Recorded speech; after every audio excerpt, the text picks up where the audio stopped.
Hello guys! Welcome to my channel. So ngayon po, mayroon po ulit pinapagawa si teacher.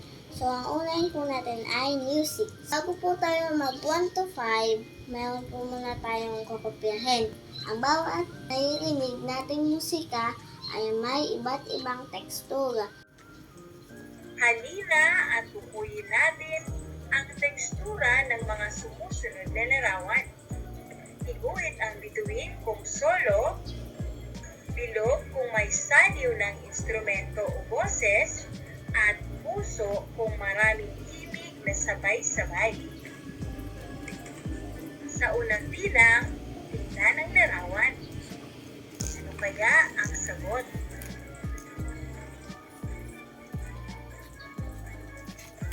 Sa ikalawang bilang, tingnan mabuti ang larawan.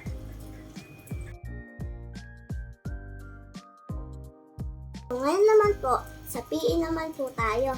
So ang gagawin po sa PE, ito po. Sa tulong at gabay ng magulang, pag-aralan ang video at gawin ang gawain sa pagkatuto bilang 4. Mag-video at isend sa guro hanggang Huwebes ang pasahan. Isulat sa PE notebook gamit ang hula hoop, bola at laso na may kasamang melodiya o tunog ng musika ay makakabuo ng isang magandang galaw o kilos.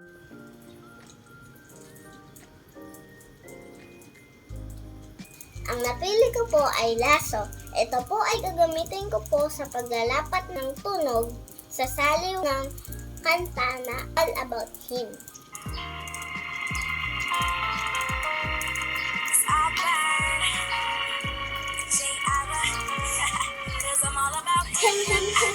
And he's all about me. And we don't give a dang about nobody. It's all about you. It's all about you.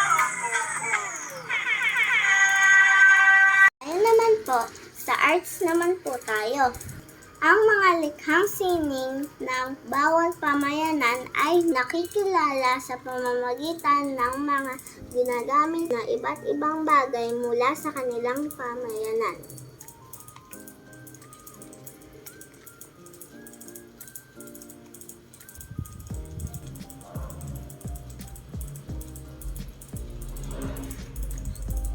Sa tulong at gabay ng aking mga magulang, gagawa po tayo ng saranggola.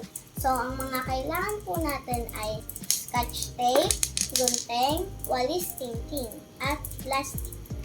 So, first step po, ilapat ng maayos ang plastic. At ilagay ang walis tingting sa plastic. At idikit.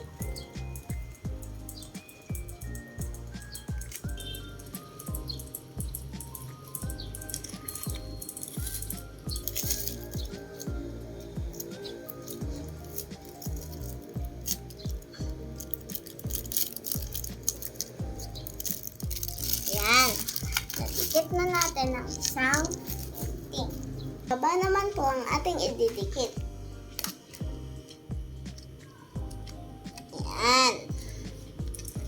Ngayon naman po, lalagyan naman po natin ng stick ang gitna. Yan. Nadikit na po natin ang gitnang bahagi. So ngayon naman po, maglalagay po tayo ng buntot.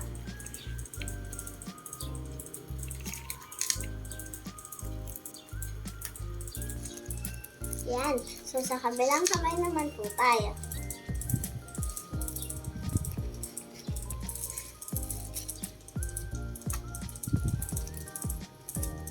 So, sa baba naman po tayong buntot.